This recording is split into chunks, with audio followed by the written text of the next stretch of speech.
Welcome to a deep dive into the fast-paced world of Layer 1 blockchains. Innovation is constant, competition is fierce. You know how it is. Absolutely, it never stops. Today, we're really zeroing in on two major players, SUI and Solana. We've pulled together quite a stack of sources, actually, to unpack how SUI is making some serious waves and really challenging the established networks. Yeah, there's been quite the story unfolding there. Our mission here is to, extract the most important nuggets of knowledge, maybe some surprising facts, help you understand the key insights shaping their rivalry now in 2025. So you can really get a handle on these platforms. Exactly. You're going to walk away well-informed, ready to grasp the nuances, hopefully. So let's unpack this. Okay, first up, and this is genuinely headline-grabbing news. SUI is actually outperforming Solana in several key growth metrics for 2025. Yeah, that definitely caught my eye. It's not just a small lead in some obscure metric either. No, exactly. For instance, SUI recorded $84 million in institutional inflows year to date. That puts it ahead of Solana's $76 million. And that's significant. Institutional money flowing in. I mean, that signals a certain level of confidence, doesn't it? Perhaps in their tech, or maybe their approach to things like RWAs. Right. Maybe that object model feels more, solid or scalable to them. It suggests that the smart money is seeing something specific there. Definitely. And another thing that's, incredibly notable is SUI's performance in decentralized exchange volume. DEX volume. Oh, yeah. The SUI blockchain now leads in this area. It's surpassing Avalanche, Polygon, and Optimism combined. Wow, combined. That's a lot of volume. It really is. It's not just traction, it suggests a real shift, liquidity and trading activity consolidating there. Yeah. It's a big vote of confidence from users and protocols. It's not just about the money or the trades, user activity too. SUI ranks third in daily active addresses. And get this, it's seen a remarkable 35.24% surge in total accounts just in the last 30 days, reaching 190 million. 190 million accounts. That's massive growth, especially considering the wider market context. Exactly. Bitcoin's holding steady, above $100,000, but general retail activity seems, kind of low, right? Yeah, a bit muted. So that surge on SUI is even more striking. It challenges that idea that only the giants can pull in those kinds of numbers. Seems like they've found a way to really accelerate onboarding. It's fascinating, isn't it? These numbers, they paint a picture of this dynamic power struggle. They really do. Solana's been the speed darling for ages, but SUI's showing its unique architecture isn't just catching up, it's redefining things in some areas, actively challenging that dominance. Which brings us nicely to the core of it all. What really sets them apart? Beyond the stats. It's the engineering, isn't it? Let's get under the hood. Right, the tech. That's where the fundamental differences lie. So looking at the technical architecture, their consensus mechanisms are really different. Solana uses both proof of history, POH, and proof of stake, POS, for that lightning-fast consensus they talk about. And that POH part is key. It acts like a cryptographic clock. It timestamps transactions before they even get bundled into a block. Okay, so like pre-ordering them. Kind of. Think of a really busy bakery. Every new order gets instantly timestamped the second it comes in. Yeah. So the bakers, they don't need to stop and argue about which cake came first. The timestamp gives a clear, verifiable sequence. They can all work in parallel, super efficiently. Right, no bottlenecks arguing about order. Exactly. That's how POH helps Solana process transactions in parallel and hit those high speeds without validators constantly needing to chat and agree. It's efficient for sheer volume. Okay, so that's Solana. But SUI takes a totally different path. They use a split consensus system? Yeah, combined with an object-centric model. It's quite clever, actually. It routes simple transactions like just sending a token, person A to person B for instant finality. Done. Instant. Wow. Pretty much. More complex stuff, maybe involving multiple smart contracts or assets, still gets processed very fast, but it goes through a slightly different path. And it all uses the Move programming language. So how does that object-centric model really change things for users or devs? What's the practical difference? It's a core distinction. Okay, think about many blockchains. You have an account, and that account holds your assets. Yeah. Right? Entries in a big ledger. Yeah. On SUI, the assets themselves are the main things. They're like individual self-contained digital objects. You own the object directly. You can create it, manipulate it. So the thing is the focus, not the account holding the thing. Exactly. This makes managing and trading digital assets really secure and flexible. It's especially good for complex things like in-game items with unique stats, or tokenized real estate, or sophisticated DeFi instruments where the asset itself needs specific rules and ways to interact. Okay, that makes sense. So talking pure speed then, Okay. what are the numbers? Theoretical versus, real world. Right. So theoretically, Solana boasts a huge number, 65,000 transactions per second, TPS. Yeah, I always heard that. And SUI aims even higher, theoretically, targeting over 120,000 TPS. Oh, But, and this is the key part, when you look at current operational TPS, what they're actually doing day to day in a normal load, Solana runs around 2,500 TPS. okay, still fast, but not 65,000. Right. And SUI is currently around 1,800 TPS. So closer in reality right now. Exactly. That gap between theory and practice isn't necessarily a flaw. It shows there's huge potential, huge headroom for optimization. But it also keeps expectations grounded for today's performance. It's an interesting contrast, though, isn't it? Solana going for raw speed and fast finality across the board Using POH. versus SUI's sort of intelligent routing instant for simple, fast for complex. It reflects different design philosophies, right? And maybe different target uses. Absolutely. And transaction finality times also show that difference. Solana gets finality in about 400 milliseconds. Super quick. Great for real-time apps where every fraction of a second matters. Yeah, like trading or something. Definitely.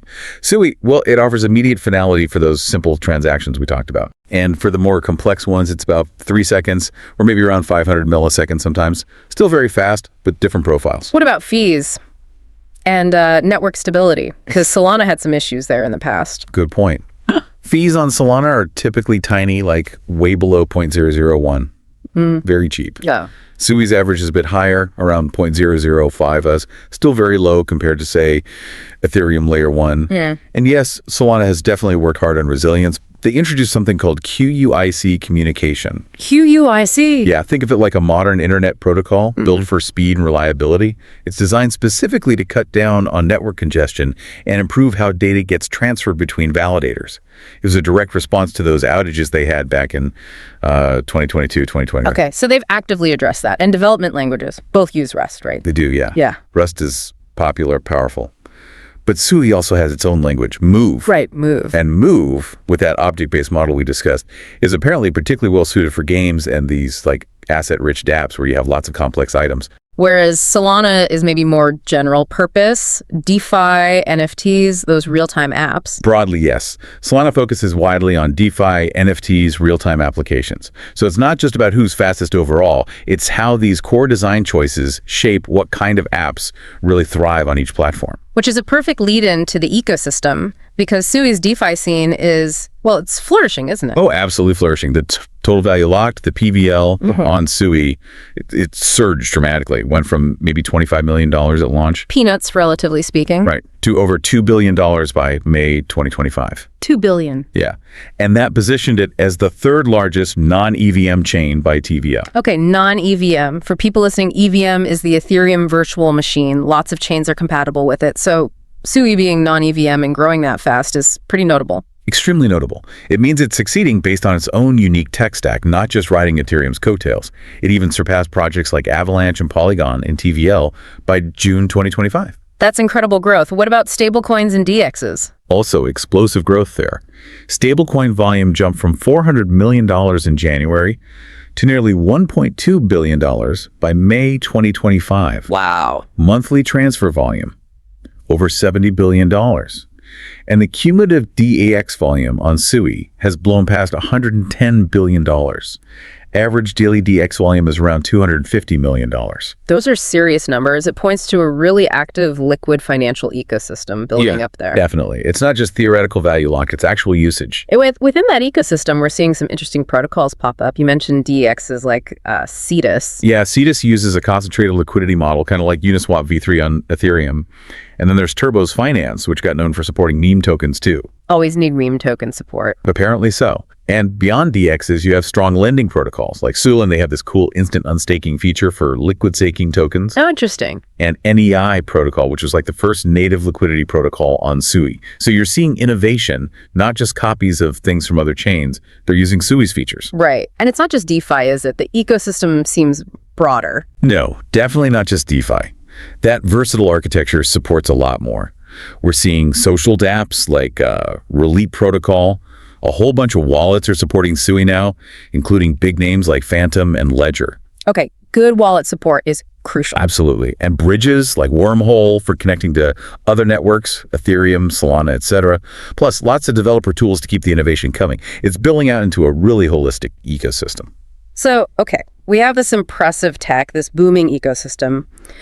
What does all this mean for the actual user experience and, like, the bigger picture, the strategic growth plans? Well, it means both networks know they can't just rely on tech specs. They need to build out the ecosystem and make it easy, even pleasant for people to use.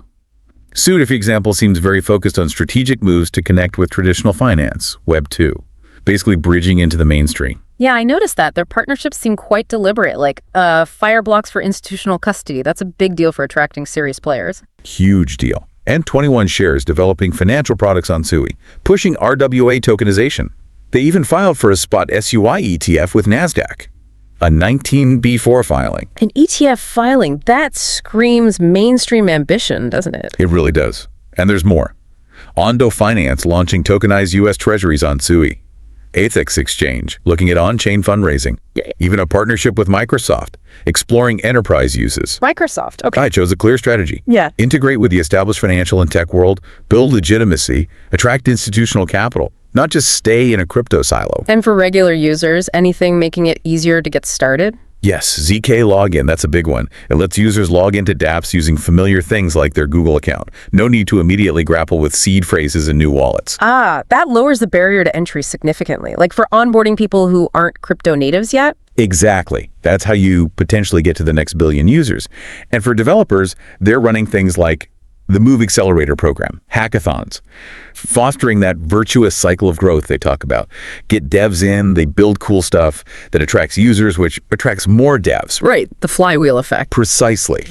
So this focus on UX, partnerships, developer support, it's all about building long-term trust, legitimacy, and ultimately investor confidence, which brings up an interesting point given recent events. Yeah, let's talk about that because it hasn't all been smooth sailing. There was a significant security issue recently, right? There was a breach on Cetus, that DEX we mentioned. $223 million was siphoned out. Ouch. That's a big number. It is. But here's the interesting part. $162 million was recovered. The validators actually coordinated to block the compromised addresses and freeze the stolen funds. Okay, so they got most of it back, but validators freezing wallets, that sparked some debate, I imagine? Oh, absolutely. A real debate about decentralization versus, community-led defense in a crisis. On one hand, they saved a lot of money. On the other, critics asked if 114 validators should have the power to unilaterally freeze assets, even if it's for good reason. It's that classic tension, isn't it? Centralized control for safety versus pure decentralization principles. Exactly. SUI's response was pretty proactive, though. They allocated $10 million specifically to bolster network security after that, which is probably reassuring for users and investors looking for stability. Okay, so they faced a challenge and seem to be addressing it. Looking ahead then, what's on the roadmap for SUI? Their roadmap focuses on, continuous improvement of the protocol itself, deepening DeFi, looking at things like synthetics, more RWAs, and a big push on GameFi. There's anticipation around the Suplay's 0x1 gaming device. An dedicated gaming device. Yeah. And there are even rumors, unconfirmed of course, but rumors of a potential Pokemon integration. Pokemon. Okay, that would be a massive mainstream catalyst if it ever happened. Huge, right? Meanwhile, Solana's not standing still either. They've got big plans too, especially Fire Dancer integration. Fire Dancer, right. What's the main goal there? It's about enhancing validator heterogeneity, basically allowing different types of software clients to run the validation process. This makes the network more robust, less reliant on a single client software, reducing single points of failure. So better stability. Better stability, and they expect it to further increase TPS too, continuing that relentless focus on performance and robustness. Okay, so both have ambitious plans. Let's talk market performance and, dare I say, predictions. Right. How has SUI actually been doing? It's done remarkably well, actually. Over the past year, say April 2024 to April 2025, SUI tokens surged nearly 200%. 200%. Yeah, significantly outpacing Ethereum, Solana itself, and TON during that period. That's impressive outperformance. What are analysts saying, for what it's worth? Well, you know how predictions are, but they're generally bullish. Some see highs of around $7 by the end of 2025. Longer term, maybe even $23 or $24 by 2030. VanEck, the asset manager, put out a note suggesting SUI could hit $16 this year. $16, that's optimistic. Very. A more grounded market analysis suggests, look, if SUI's market cap just reached 15% of Ethereum's current cap, the SUI token price could nearly triple from where it is now, maybe hitting around $9.97. Okay, that sounds a bit more plausible, perhaps. Still significant upside. Definitely.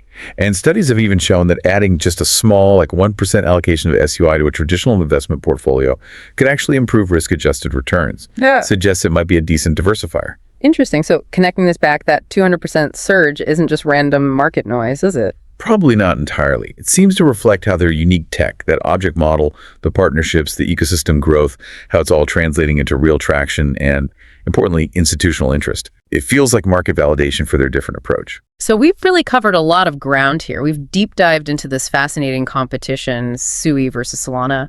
We looked at SUI's really impressive growth, its unique tech, that expanding ecosystem, the strategic plays for mainstream adoption, and also acknowledged the challenges like that security incident. Yeah, it's a complex picture, but definitely an exciting one to watch. Absolutely. Which leads us to a final thought for you, the listener. Given all these ongoing innovations we've discussed in both SUI and Solana and just the constant churn of the broader crypto market, what impact do you think these layer one challengers will ultimately have? Yeah, will they truly redefine the future of DeFi and mainstream adoption? Or will they just end up carving out really successful, profitable niches alongside the established giants like Ethereum? Something to ponder. Thanks for tuning into this deep dive.